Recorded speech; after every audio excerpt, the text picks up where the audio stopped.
Niharika Pandya, range forest officer, Dhoraji. શું કહેશો બેન, આજે આરોપી પકડાયા અને ક્યાંથી પકડાયા અને શું કામ પકડ્યું?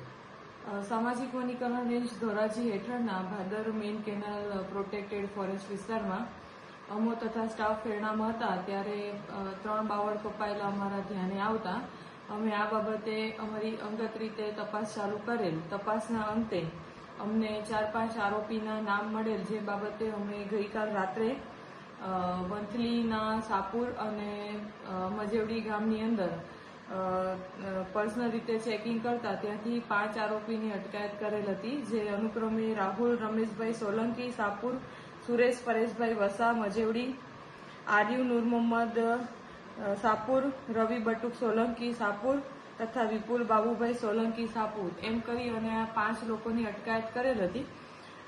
ઓફિસે લાવી અને તેની અંગત રીતે પૂછપરછ કરતા વધુ ડિટેલમાં તેઓ પાસેથી અલગ અલગ સમયે 2 દિવસમાં તેઓએ કુલ 3 બાવળ કાપેલ છે તેવી માહિતી પુરવાર થઈ હતી, જે બાબતે તેના વિરુદ્ધમાં ભારતીય વન અધિનિયમ 1927 હેઠળની કલમ મુજબ ગેરકાયદેસર કપાણની કલમ નોંધી અને તેની પાસેથી એડવાન્સ રિકવરી પેટે કુલ 60,000 વસૂલ કરેલ છે.